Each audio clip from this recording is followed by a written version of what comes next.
Good evening. Welcome to the third Wednesday night live stream we've done during the coronavirus epidemic. Hope everybody is feeling well. Hope you're doing well this evening. We've got a study planned for you, and I'm very excited to introduce it to you. But first, let's bow together for a word of prayer. Father, we're thankful to be able to come to you in prayer, knowing that you hear us when we cry out to you, that you care about us, that you love us. We know your love because of the death of your Son Jesus on the cross and the redemption that we have through Him.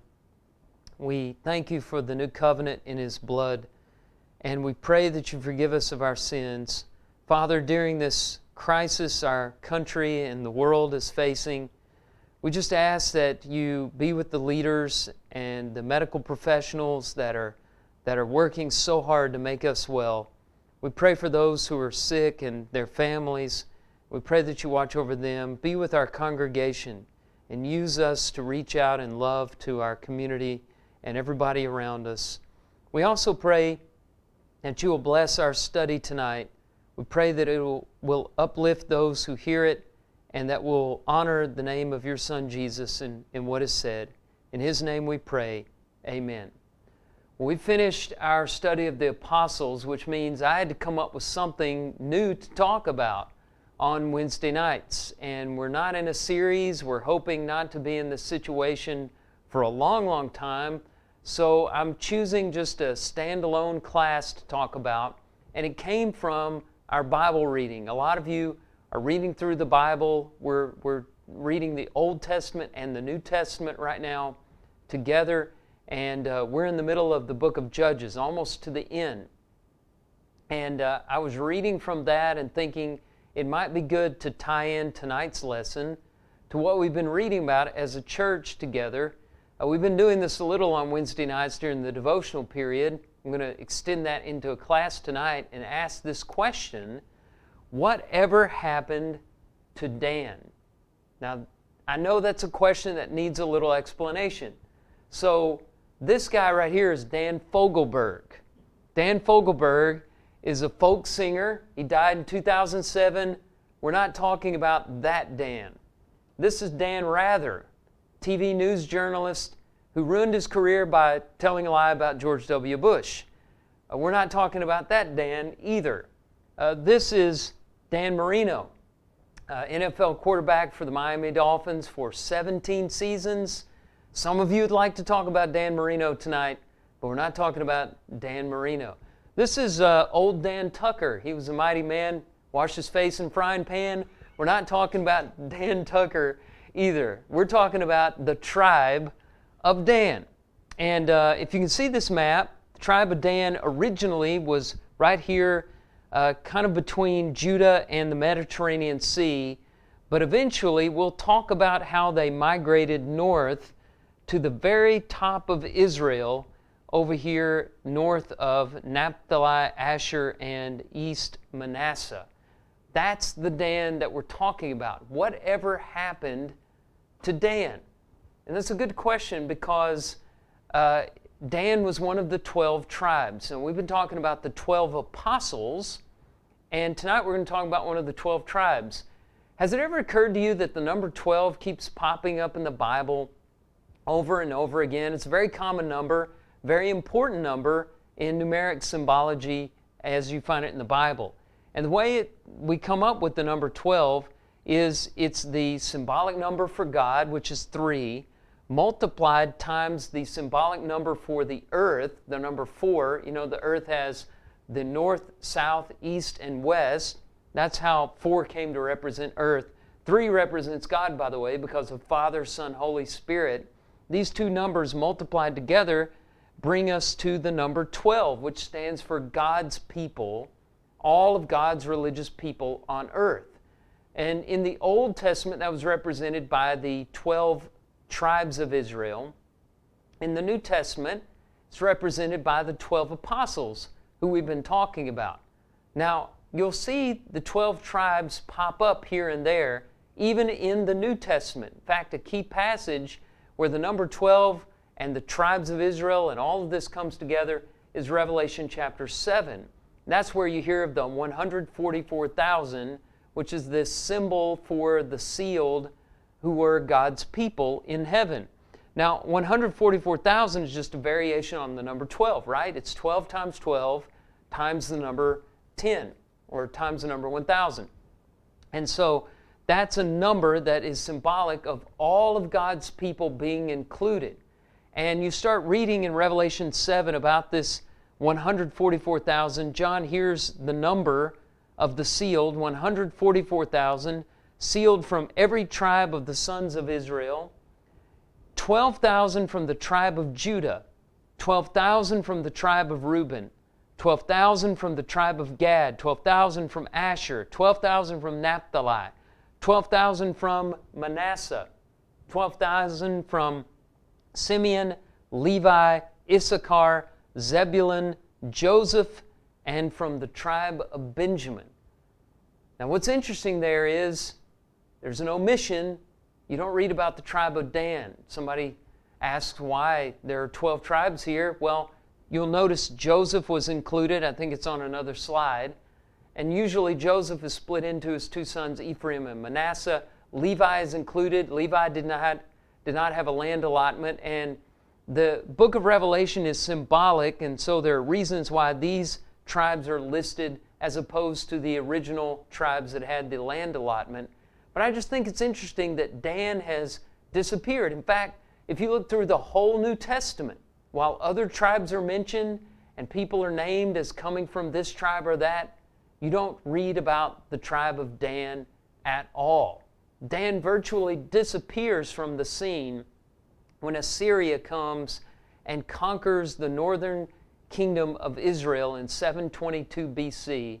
After that point, it's almost as if Dan is never heard from again. What happened to Dan?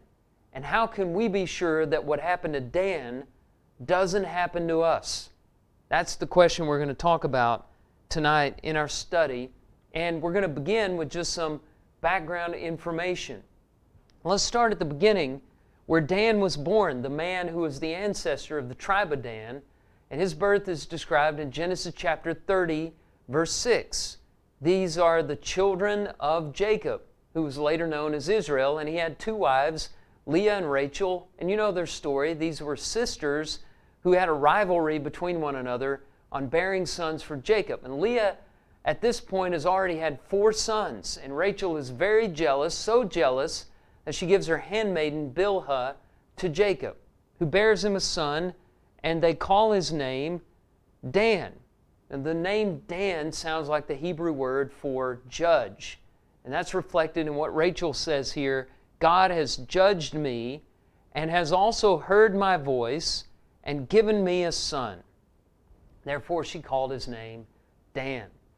So Rachel names Dan.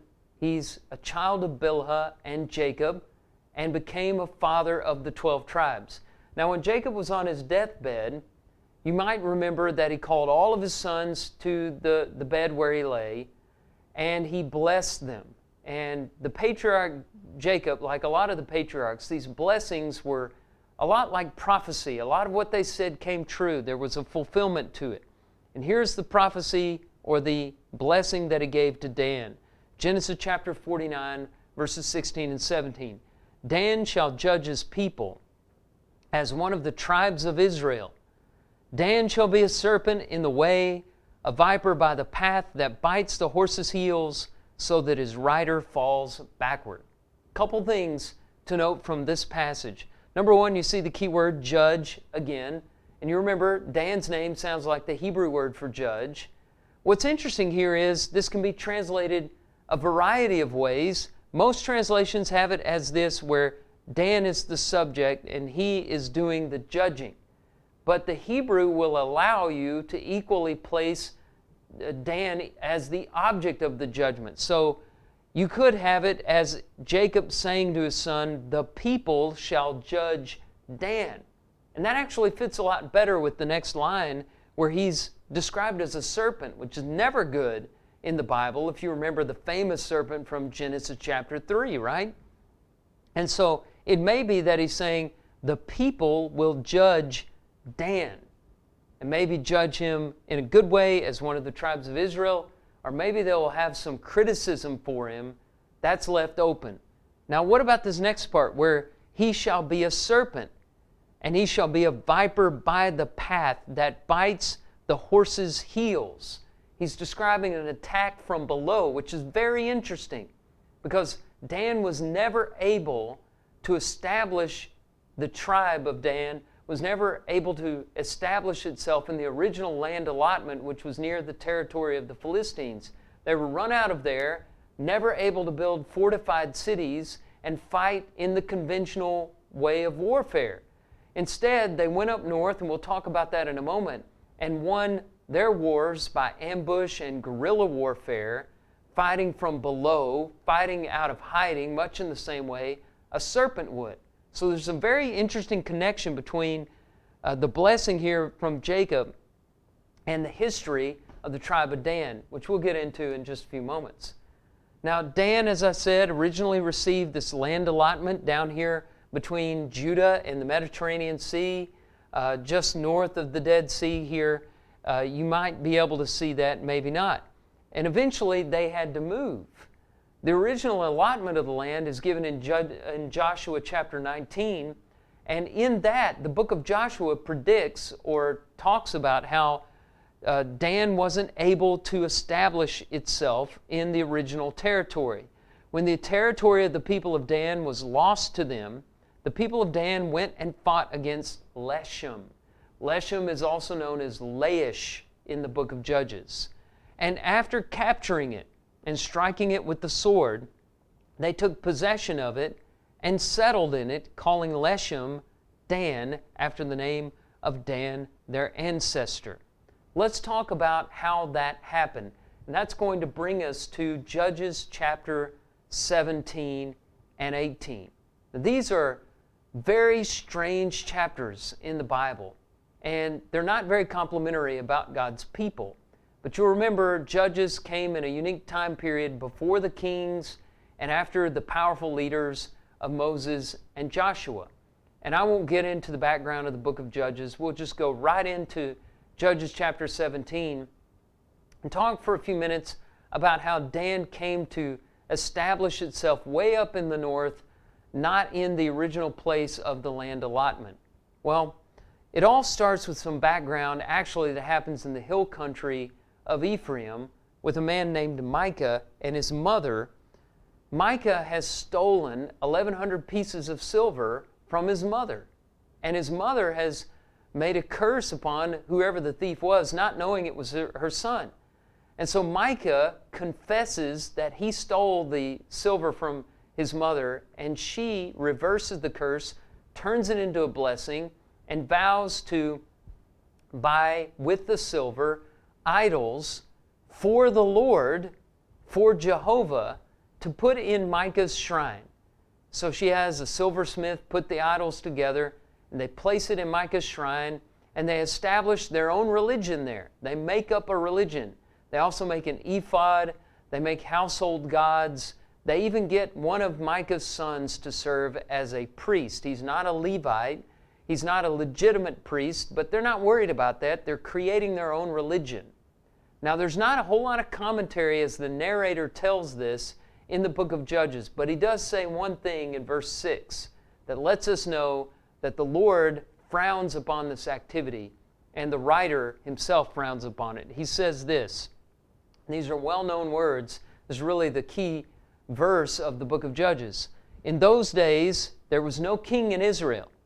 Everyone did what was right in his own eyes. In other words, they didn't have the right kind of king. If they had the right kind of king, this kind of thing wouldn't happen. Everyone was a law to himself.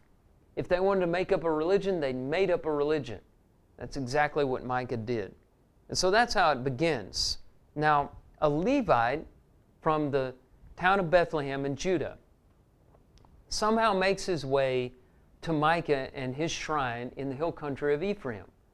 And Micah is very excited about this because now he can add a Levitical priest to his religion that he's created in Ephraim. And so he asks this man to join him, offers to pay him in furnish all his needs and treat him as one of his sons. And the Levite agrees to stay with him and serve as priest in this new shrine. And you can see Micah's attitude on this, his joy over it. In verse 13 of Judges chapter 17, he said, "Now I know that the Lord will prosper me because I have a Levite as a priest.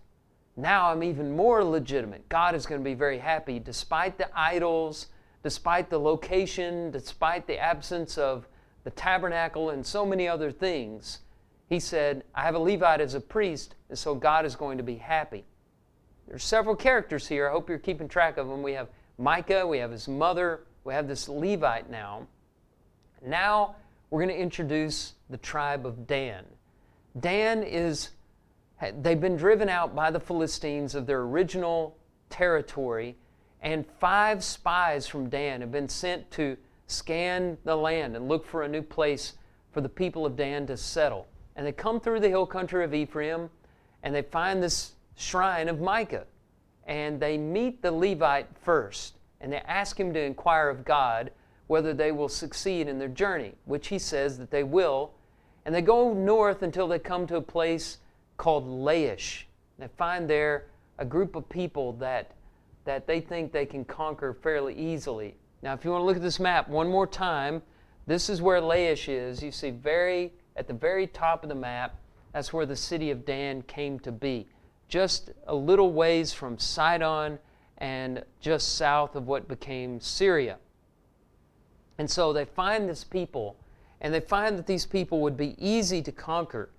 They're described in chapter 18, verse 7 as quiet and unsuspecting, lacking nothing that is in the earth and possessing wealth, and far from the Sidonians, and had no dealings with anyone. So they go back, the spies do, to the rest of Dan, and they return with an army of 600. This army of 600, they come to the hill country of Ephraim and make a stop at Micah's shrine. They see the Levite. They invite the Levite to join them and to become a part of the tribe of Dan, to set up that religion that they invented there in the hill country of Ephraim, way up north in Dan, because how do you get a tribe started without setting up some kind of religious establishment? And they make this deal with him, and he's happy to comply. This is what Judges 18, verses 18 and following say. When these went into Micah's house and took the carved image, the ephod, the household gods, and the metal image, the priest said to them, "What are you doing?" And they said, "Keep quiet, put your hand on your mouth, and come with us to be to us a father and a priest. Is it better for you to be priest to the house of one man, or to be priest to a tribe and clan in Israel?" And the priest's heart was glad. So he's happy to go with them, and they basically steal Micah's religion from him. And they're making their way out when Micah realizes what happens. He gets all of his neighbors together, and they go out to this army of 600 Danites to try to do something about it. And when they get to them, the people of Dan say, this is verses 25 and 26, "Do not let your voice be heard among us, lest angry fellows fall upon you, and you lose your life with the lives of your household." Then the people of Dan went their way, and when Micah saw that they were too strong for him, he turned and went back to his home. And that's the last we hear of Micah. But we hear more about the people of Dan. They go up to Laish. They find these unsuspecting, quiet people who are minding their own business, and they attack them, they kill them, and burn their city with fire.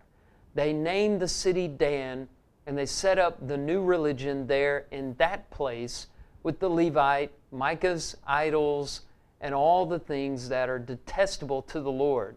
There's one last point of commentary at the end of Judges chapter 18, verse 31. They set up Micah's carved image that he made as long as the house of God was at Shiloh. It's very subtle here, but you can see that the narrator is setting up Micah's religion in Dan as a rival to the true religion around the tabernacle that at this time was located in Shiloh. You have Micah's religion, his carved image, and then you have the house of God at Shiloh. Now, this is what happened to Dan. They went up and they became this idolatrous tribe in the north of Israel. And as I said, we want to look at this because there's a practical application. We want to see what happened to Dan and make sure that what happened to Dan doesn't happen to us. And there are several points of application I want to make here about the false religion that was established first by Micah and later taken conveniently by the people of Dan and established in their new territory. And here's the first point. First, we see the judgment on false religion. As all the writing of Judges is, it's very subtle, and if you're not careful, you'll miss it. But there is a judgment placed on it in the use of a phrase that you find in chapter 17 of Judges, verses 3 and 4. And that phrase is carved image and metal image. You notice that, a carved image and a metal image. That phrase is a code for looking back to the book of Deuteronomy and what it says in Deuteronomy chapter 27, verse 15, about idols. Here's what the verse says. Cursed be the man who makes a carved or cast metal image. Same phrase in Hebrew that you find in Judges 17, 3 and 4.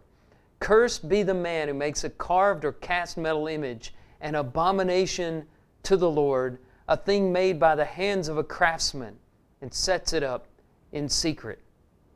There was a curse upon anybody who invented this form of religion. Now Micah was very happy about it. You remember that he was satisfied with himself and he was happy that he got this Levitical priest, but he was under a curse, as religious as he was and as sincere as he was. And that's a very important reminder to us about false religion today. It may come in different forms. We may be able to legitimize it and we may be able to justify it in our own minds. But God says, cursed is anyone who sets up a false religion. It reminds me of what Jesus said in Matthew 7, 21 and following. Not everyone who says to me, Lord, Lord, will enter the kingdom of heaven, but the one who does the will of my Father who is in heaven. He goes on to paint the scene at judgment where many will say, Lord, Lord, did we not prophesy in your name and cast out demons in your name and do many mighty works in your name? Jesus says, then will I say to them, depart from me, you workers of lawlessness. I never knew you. It's a very sobering statement that the Lord is making to religious people. Friends, it's not enough just to be religious, but we've got to do the will of the Lord. And that wasn't being done here. When Micah was making this carved image and a metal image, he was under a curse. We will be too if we celebrate a false religion. Here's the second point. We also see in this the antidote for false religion. How do you fix it? How do you get over it? Well, a couple of times in Judges 17 verse 6 and in Judges 18 verse 1, the antidote is given. There was no king at this time in Israel. The antidote was a king. Not just any king, the right kind of king. Now, what's the right kind of king? What's the right kind of leader? Let me give it to you. The right kind of leader, the right kind of king is this. One who is transparent to the ultimate king, Almighty God. Any leader, if he's worth his salt, is going to show through himself the Lord and His authority, because all authority is really delegated authority on loan from God. That's what a true king is. And of course, we have a king as the church. Our king is the Lord Jesus. He is the head of the church, His body. He is our Savior. We are His kingdom. Jesus told Pilate, my kingdom is not of this world, John 18:36. We have a king, and as we follow Him, we find our way out of the troubles of false religion. Speaking of those troubles, look, number 3, at the stupidity of false religion. Again, it's very subtle, but it's here, and there are numerous examples where the stupidity of false religion is made clear. For example, if you look again at chapter 18 of Judges, look at verse 24, what Micah says to the people of Dan as they're making off with his household gods. Did you catch how silly it was what he said to them? He said, you take my gods that I made and my priest. Now, any god that you make is not a god. By definition, God is creator. He's the first cause. He makes us, not the other way around. It just shows the absurdity of Micah's position and of false religion as a whole. And I know that as you're hearing this, you might be shaking your head at Micah and the Danites and thinking, oh, that's silly. We've gotten past those times. We never do anything as stupid as that. That religion is stupid, unlike my religion. We need to be careful about that because we can always see the absurdity in other people's actions, but we're often blind to our own. And so let me make a few applications here to help us think and evaluate our own religion. Maybe we're also practicing a false religion that others could see the absurdity of. One example is false religion condemned in this text is not merely idolatry. You can't just shake that off because there's a syncretism here of combining idolatry with the worship of the true and living God. The name of the Lord is used many times by Micah and his mother as they're setting up this shrine. His mother in chapter 17, verses 3 and 4, uses the name of the Lord when she talks about hiring a silversmith to make idols. She's making the idols for Jehovah. And so what she's doing is still worshiping the true God in the wrong way. Is that something that's very common today? Do you think it's possible that we might be worshiping the true God in the wrong way? It's very possible. Another example, we see here people thinking that having one thing right obligates God to approve us. If we just have one thing straight, we get really proud of that. That's what Micah did at the end of chapter 17. He's celebrating over having a Levitical priest.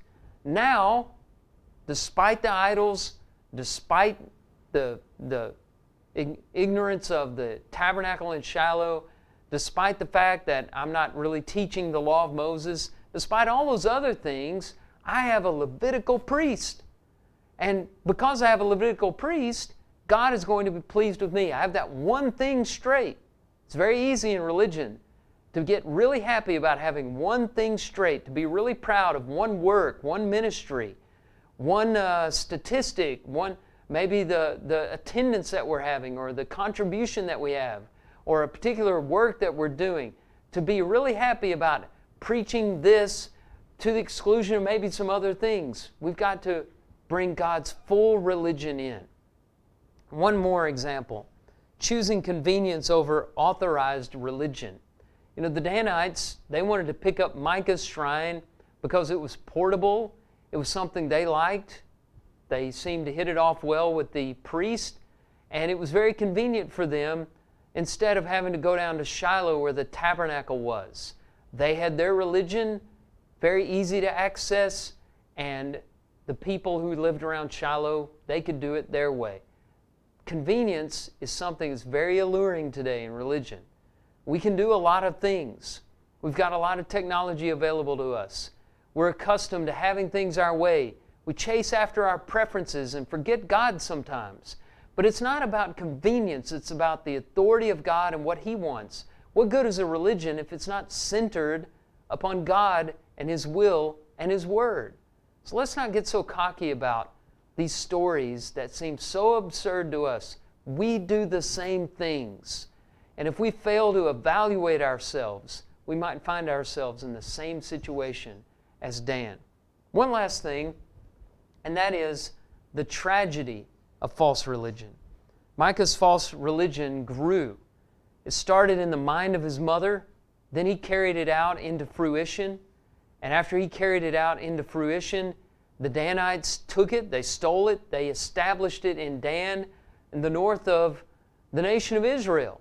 It became a thing that was known to the point that when Jeroboam split the nation of Israel and took 10 tribes to the north, he feared that people would want to migrate back down or defect down to the southern kingdom of Judah. And so Dan already had an established religion there. He molded it to his own and put golden calves in Dan and in Bethel. if these events hadn't happened, maybe that would not have occurred. And those golden calves never left Israel until it was completely destroyed. This eventually led to the complete downfall of the 10 tribes in the north when Assyria destroyed them in 722. We never heard from Dan again. That's what happened to Dan. They set up a false religion, and the false religion eventually became their downfall. Let's be sure that what happened to Dan never happens to us. If we'll keep God's will first, follow Him as our authority, center our religion on Him, then we won't fall prey to the same fate. All right, I'm going to change gears here a little bit and sit down with Tim, talk about a little news of the congregation and what's going on. Good job tonight, Drew. Thank you. Appreciate it. I'll never think of the tribe of Dan again without Dan Tucker. I don't think. Right. But that might have been. Maybe I went a little too far with that. But no, it was I figured great. People could use a laugh tonight. And it's a visual like that. We can think back on it, but obviously the message about false religion is what we want to take away tonight. Yeah. So I think that guy, by the way, was actually from Little House on the Prairie. But I mean, I don't have a real picture of Dan Tucker. It works. So we do what we can. It's good. All right, so we've got several things we want to go over this evening, and I know that many of you are interested and concerned about Kevin Dixon and how Kevin's doing. I'm not going to say that we have a lot of details, but we do want you to be aware that he is back in the hospital. So he's at Grandview. This is his second time in the hospital, having breathing problems, suffering from pneumonia. Yeah. And so it's a serious situation for Kevin. And so please be praying for him. And, we'll be sharing updates as we have them. But please keep Kevin and June and the family in your prayers. Yeah. So we've got some virtual meetings that are going on throughout the congregation that we want to talk about real quick. So Hunter's been having some Zoom meetings with the young people, and I checked with him, and I'm sure that you'll get all the details about these meetings in Remind. So be looking for those notifications in Remind. But the 5th and 6th grade group are meeting tomorrow evening, and then there's going to be a modified Ark Bible Hour on Friday night. So be on the lookout for both of those. If you normally go to Ark Bible Hour, you'll want to be on the lookout for that one, and then our 5th and 6th grade group tomorrow night. Along with that, since we're talking about Zoom, let me go ahead and share with you a new opportunity that's going to come up starting next week. And on Tuesday night of next week at 7 p.m., we're going to do a Zoom men's Bible class. Right. Yeah. So Bob Canost is taking the lead on that. So men, you will probably see an email in your email box from Bob with the initial details about that.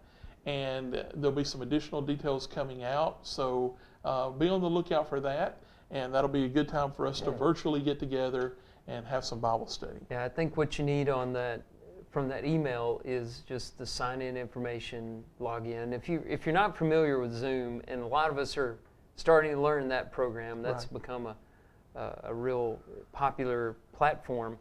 You need, it depends, but most of the time you need a number or some kind of like a meeting ID. Meeting ID, and then you need a password. I think he might have this one password protected, but all that information is going to be sent out to us. Yes, absolutely. That's why it's important that you read that email. Drew, I think you wanted to talk a little bit about the contribution again. Yeah. Some good news. We just have to report this good news to you. Our contribution for last Sunday, do we do a drum roll? Maybe Patrick can add that in. For drum this roll. we should. It's $8,900. $8,900. Now our budget is $7,600. And I'm not saying that to tell you back off a little bit, but I'm just saying what a wonderful group of people you are to respond so overwhelmingly to what we said last week and what you already knew in your heart, and what the elders have asked is, we want to keep giving and keep our commitments to our missionaries and to our works, but also we want to be ready for our families that are going to be hit hard financially. That's right. It depends on what kind of work they're in and what stage in life they're in, but there are a lot of families that are being hit already and that are going to, and needs in this community, and you've just done so well, and we just want to say keep it up. Whatever you did last week, if you can, do it again this week, and I promise you, our elders will put that money to good use. They're looking for opportunities, and our deacons are just working so hard, and so many of our families and just people are just doing so many things. Yeah. I'm so proud of That's our right. folks here at Ashville Road. In a tough time, it's just exciting news for what kind of church family we're a part of. Yeah. That they, everyone has really stepped up in such a way, and it's not just through contribution. I mean, that is a way that we can objectively measure something, but there's so many good things going on. We know many of those in ways that we don't see. But Yeah. We know people are checking on one another. They're sending cards to one another. They're involved in one another's lives, and some of that's sort of public. And you might have had a chance to see the video in the email update. That was awesome. The encouragement caravan that went around. But there's tons of ways that encouragement's going on right now. And just keep that up. And Yeah. there's people who need that, people who may be by themselves right now and need some lifting up. So please keep Yeah. doing that, and thank you for all the good that you're doing. Just keep thinking about people that might slip through the cracks or might not have gotten an opportunity, might have been left out. The encouragement caravan was great, but I think we went to 12 houses, Right. and a lot of that had to do with location. Sure. and priorities were Jonathan was having a birthday, but somebody else probably had a birthday that day. That's right. And nobody is intentionally being left out. No. But, there are time constraints and logistical constraints. But if we're all working together to be the church, do we have a good view of this? To be the church, then we won't miss anybody. That's the goal. And That's it's right. harder when we're not getting together to catch everybody. Right. That's the real challenge. And you're right.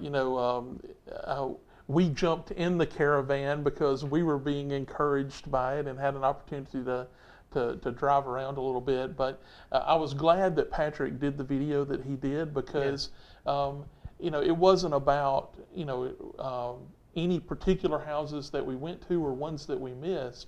It was about trying to encourage our families. And so I hope everyone took that as, they were riding by your house if they didn't make it there. And if we're doing this for long enough, I'm sure that May get there yet. crew may get out there again. So so be on the lookout. One last thing, Drew, do you know what tomorrow is? Tomorrow is Thursday. Tomorrow is Thursday, and it's April 2nd. Do you know what April 2nd is? April 2nd feels like something happened on that day 20 Seems years like ago. 20 years ago, something happened, and I've been trying to think about what it was. 20 years. How about 20 that? years. 20 years ago tomorrow was my first Sunday at Ashville Road. Now, Brother Ray made me come try out a couple times, but we won't count that. I had to try out so many times for this job, and had to have so many cups of coffee at Cracker Barrel with Kevin and Ray, and then we met with Jim and Ray, and but it's been such a good fit, and I'm blessed beyond imagination. Well, we're the ones that are blessed for you having been here. It feels like you've been here forever. Mm-hmm. And I know for in a good way, right? In a good way, Yeah. Absolutely. I mean, you're Asheville Road, and I think that's you can't say much about a minister that's more of a compliment than that. But you're not our minister; you're us, and so. I know you've raised your family here. We hope you'll be here forever. Yeah. And so, so many people out here in video land, they're the only person have they ever known at Ashville Road? And so we're just so thankful to you, and we want to congratulate you on 20 years, and let's go for 20 more. Yeah, I'm in. All right. I tell you what's great about this church is I was never treated just like the preacher. I've just always been allowed to be myself, to be a part of the group, and that's what I've always wanted. It's just to be, just for Julie and me and the kids to be another family among families, and that's what's kept us here for so long, is just to be included in that way. Some preachers are kept at arm's length, and that was something, and admittedly I kind of worried about getting into ministry. So I thank you to everyone for letting us be a part of this church for 20 years. I can't believe it, but like Tim said, if the Lord will let us, let's do 20 more. Yeah. We'll stop here before Drew and I cry. Hope you have a great rest of the week, and we'll see you on Sunday. All right. See you Sunday.